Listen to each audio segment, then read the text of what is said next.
Welcome to yet another ham radio. This is JKQ4DUX. Today we're going to try to build a ground mount for a vertical.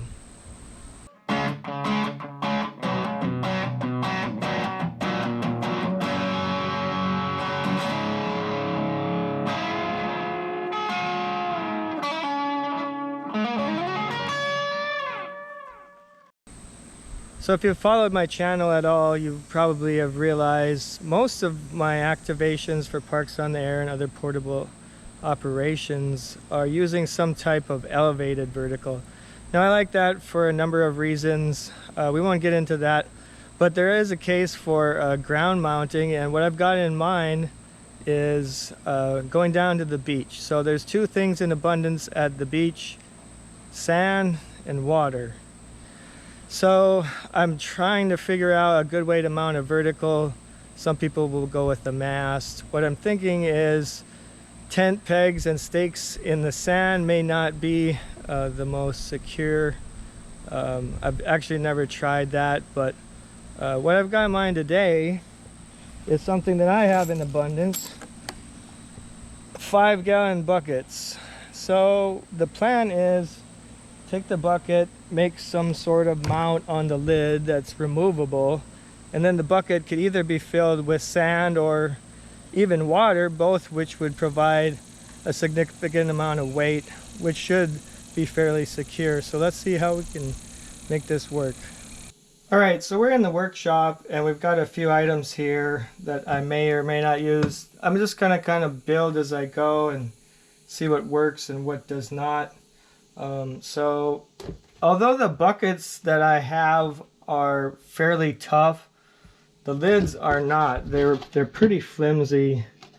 So that's a concern. So I think what I would like to do is take this piece of metal. So this is from a mag mount, and I can always put it back together and use it for that. But I'm thinking about mounting it like this, which with the hardware that I have should bring a lot of support from the edges. I've got some washers and stuff to put on the back side. Now you can either go with something like this or, you know, something like that. Not exactly sure. I'm not gonna bore you with watching me drill holes and all that stuff. So I'm gonna get to work and see how it goes, and I'll come back and update you once I have something together. All right, let's take a look with what I came up with. I decided to just unscrew the stud from my van from the stake pocket mount that I've been using. So that just goes right through, and the coax going through the hole should work out fine. And I just filled up about 1/3 of the way of some sandy loose soil, and I'm guessing that's about 20 some pounds. So I'm gonna put on the biggest one I'd run, which is the 25-foot chameleon whip and the M25 coil. I'm gonna put that up, see how stable it is, and then I'm also gonna see how much wire I need for some radials. So I can do them, I mean, you could do them all to one, but I do have 3 wing nuts, and there's other ways to do it. It's just what I got, so that's what I'm gonna go with. All right, what I decided to do is just connect 3 radials of what I usually use for 20 meters. So this is very close to a quarter length of 20. And since it's a triangle and since there's 3 of them, I just hooked up 3 rather than cutting new wires, just to see how it goes. And I ran them out, you know, fairly equally, and it turned out pretty well. See if we can get rid of all the glare. Yeah, 126 right in the middle of the band. That looks pretty good. Now I'm gonna bypass the coil, which is a really nice function for this M25. Just a jumper wire to bypass it, and we'll see what happens when we go to 30.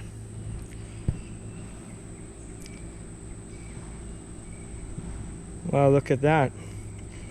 It may be a bit long, but I mean, you could just run it like that at 1.2, no problem at all. So I'm just gonna go through the rest of the bands and see if I have to do any adjustments at all with the radials.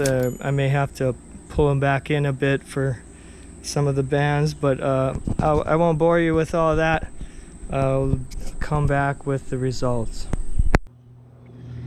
Okay, so I counted the sections all the way out, worked great on 40. I could have collapsed it a little bit on 30 to do even better, but it was certainly usable. And I collapsed about 5 1/4 sections to get here on 20 meters. All right, so we went through 40, 30, 20, 17. 17 was a little tricky to find the right length and everything. Didn't really mess with the radios, but when I got to 15, I could not get it to tune. I took the radios, I coiled them, I brought them in, brought them out. What I ended up doing is putting the ends to the connector there, so it is effectively a loop. And that brought the SWR down to a reasonable level.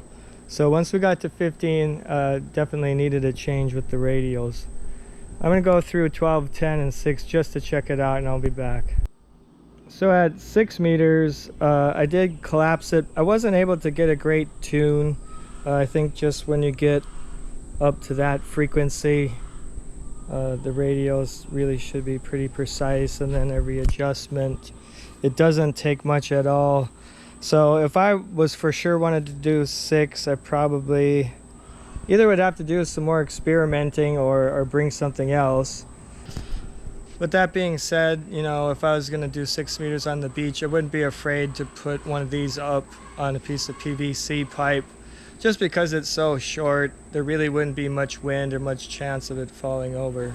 Another thing you could do, either in your backyard if you wanted to do that, or wherever you're going to deploy this, or at the beach, you could dig this down, dig a hole, stick the bucket down in the hole, fill it with sand, and then put the top on and go from there. I mean, that for sure wouldn't blow over, so that'd be pretty stable platform. Well, thanks for coming along with me. I hope at least inspired some thought. A lot of my experiments and videos, not necessarily that this is the best way and I have it all figured out. I want other people to get out there and experiment, so I hope you will too. Let me know what you try, what works for you, or any other comments. Sure are appreciated. This has been yet another ham radio video. This is Jay, KQ4DUX. We'll see you in the next one.